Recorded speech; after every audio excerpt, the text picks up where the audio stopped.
Hi, Landi, and welcome back to Entrepreneurcast. It's Thank great you, to have you Svietlana. back. Always good to be here. So, Landi, today we are talking on becoming the speaker. Oh, That's an amazing subject because I know you're a great speaker. I've been speaking, but there are so many people right now who want to speak on stage, who want to share their message, and there are so many trainings coming up, and some good ones, some not so good, So let's dive into how do you become the speaker? How do you get your name out as the speaker and get recognized as a speaker? it's an area that I'm very passionate about, Svietlana, especially because I didn't start out my career as a speaker. My life partner and business partner, Mike Hancock, has just won this year New Zealand Speaker of the Year, and again, it's 3 times in a row. So we really move in the speaker circles and the speakers industry, and use speaking for very various purposes. So if you're a listener and you're listening today, I want to give you a little bit more of the practicality around speaking, and I want to give you maybe a little bit of the pros and cons around it. There's many pros if you decide to go the route of speaking, but there's also a few quite definite decisions you'll have to make around it. Me and Mike speak on world stages. In any given year, we can speak on as many as 5, 6, 7 country stages from time to time. So when you decide you want to be a speaker, I think what's important for you to ask yourself first is why you want to be a speaker. And I find with a lot of people that right there in the beginning is where they get caught off guard. A lot of people want to be a speaker because they want to be famous. We find many people who originally went into the world of celebrity and then didn't make it, and then they sort of take the fallback position to a speaker, which can be massively disappointing for people. So you have to be honest with yourself why you want to do that. A second reason why you may want to be a speaker is you want to build your brand, and you want to stand out, and you want to be interesting and intriguing and have novelty. And so that's a really good reason to want to be a speaker if you want to do it for brand building. Many people that we work with personally becomes a speaker because they want to sell more. So you have the model of selling one-to-one, or you have the model of selling one-to-many. So it makes sense. Why should you sit coffee meeting after coffee meeting after coffee meeting with people if you can stand on the stage and you have that level of authority and you can actually sell to many? The downfall of this one is that it's a massive confidence thing for people. Not everyone is comfortable to stand on the stage and to sell from stage, So that's definitely one that you might want to consider. We love doing it. We find sales fun and engaging, and obviously you don't want your whole talk to be dominated by sales, but that's definitely a route you can go. And then you get many people who want to become a speaker because they have a really strong message. Something has happened, they have a big life story to tell, and they want to inspire people. And they maybe many times these type of person has written a book, and we get the most amazing stories. We get people who's been refugees and tell their story. We get people who's had to grow up in a very different circumstance in their countries and tell their story. We have people who's gone through really big illnesses. We have people who's left their marital partners for same-sex lovers. There is massively inspiring and interesting stories. This type of person is more potentially the person that will lean towards the TED Talk type of category. So various reasons why a person wants to be a speaker, and your step one would probably asking yourself, what is the true reason why I want to be a speaker? That would be imperative for someone like me, and especially Mike, who specializes in giving really high level mentorship and guidance to some of these speakers before you can actually take the road ahead with them. So how do you start as a speaker? Let's say you decided, okay, this is the kind of speaker I am. This is why I want to do it. How do you start in it? How do you craft your message and figure out what to share, what not to share, what's too much to share? Yeah. What's the in Professional Speakers Association, we always have this kind of debate. It's between having slides or not having the slides. So that Yeah. obviously that's part of your speech. And how do you get your name out and get the actual speaking gigs? Because I know that's, difficult for most people. They have no idea how to get on that stage and get stage time. That's a very good question. We're very excited, Svietlana. Mike has been appointed as the chair for putting together the biggest, one of the biggest summits, actually the biggest New Zealand has seen in February 2018. And part of this process is going through the process of getting speakers to apply, 4 stages, and picking who's the people who's really going to engage the audience and bringing out the message. And I think us going through this process again, the things that really, really stand out is that when you're crafting your message, you really have to know what it is that you want to share with the world. What do you feel passionate about? The industry can get very prescriptive in terms of what you should be doing, as opposed to what it is that's in your heart and what you want to be sharing with people. Time after time, because me and Mike like to go to the different speakers associations. That's where I met you in London, right? When we were at the Speakers Association there, and time after time after time, me and Mike personally choose the speakers and warm up the speakers who's authentic and has a really strong, authentic message that comes from their heart. You can really get by the structure and what you should and shouldn't be doing very easily if you're speaking from the heart. So your first step at becoming a speaker is to have that moment. And I'm saying again, you have to be honest with yourself. So it seems in the speaking industry, there has to be a lot of self-honesty as opposed to lending out your ears to what everyone else is saying. But there has to be that conversation with yourself. What did I come to do on this planet? Why do I have this strong message? And who's the people that I want to be sharing this message to? Don't fool yourself with preconceived ideas or what you should or shouldn't be talking about, or what's popular, or even what some of the big mentors tell you should do. It should come, if there's any should, it should come from your heart. Speak from your heart. Be authentic in your message. And if you feel slides is going to support that message best, then you use slides. And if you're the type of person that absolutely despises and you actually don't feel that you should be using slides and you don't, we see the best of both worlds. I've seen fantastic speaker just recently in New Zealand who didn't use one slide at all, and it was great. And then we see speakers that use the most fantastic slides. That happens many times in Singapore, and that's great too. So America love slides as well. So use what fits your personality and value system, because ultimately the message that you want your audience to read is that I'm an authentic person with a strong message. And how do we get that stage time? Oh, well, how do you get actually bookings? Well, again, there's 2 different models here. You have the speaker that actually books them out. They do their keynote and they charge them $4,000 or $5,000 or $6,000 US dollars, some of them more, and that's it. So they give their keynotes. There's not necessarily with those type of things an upsell or something that you sell at the end of it, because you're actually already getting paid for bringing your message. This really works well in the corporate environment. Corporates likes to set a budget aside and pay people for their keynote X amounts. That's the one model. It's not necessarily the one that I prefer. The other model is that you literally go and you build your network of CEOs or corporates, whatever.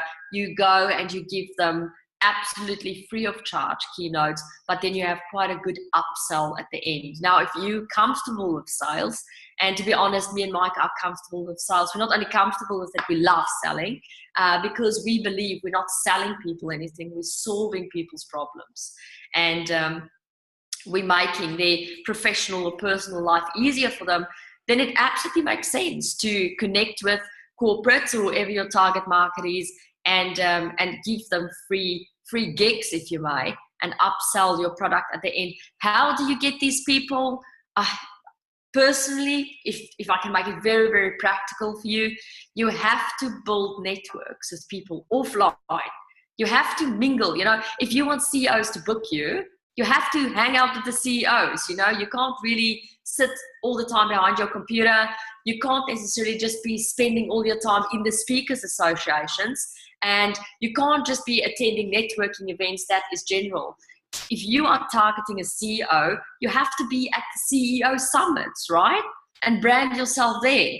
And I'm using CEOs because they have the corporate budgets, and it's really good for speakers to get in there. So make sure you're at the CEO summits. If you are looking for HR people to book you, make sure you're at the HR summits, and make sure that you're at the meetups that has not speakers there, but CEOs there, What a lot of the speakers do, they go to the meetups for speakers and they get really great tips and tools, but ultimately they're looking to get booked by the CEO. So they should be in leadership forums. They should find out where the leaders are hanging out, and they should actually form relationships with those people. So that would be my number one.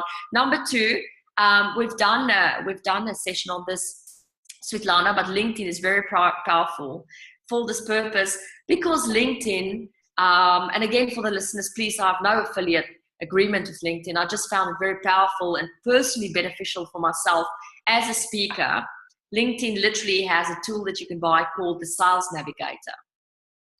And the Sales Navigator allow you to go and search for the exact people you want in your target market. So because me and Mike flies around the world and speak on different stages, it's a powerful tool for us, because we can literally put in LinkedIn, we want CEOs, who's also a business owner, next we're heading for Johannesburg, South Africa with our tour. And after that, we're heading for Florida in America. So we can very specifically then say, in Florida. That's a very specific search, because that gives you the exact person that's going to book us for speaking gigs and the people on whose stages we want to be. So this is literally our process. We find a list of those people, and then we make contact with them, and we make them a good deal. Sounds good. Exciting. Yeah. So Landi, I guess it will be very interesting to find out, how did you start in the speaking world? You and Mike, how did you guys start? Where did you start?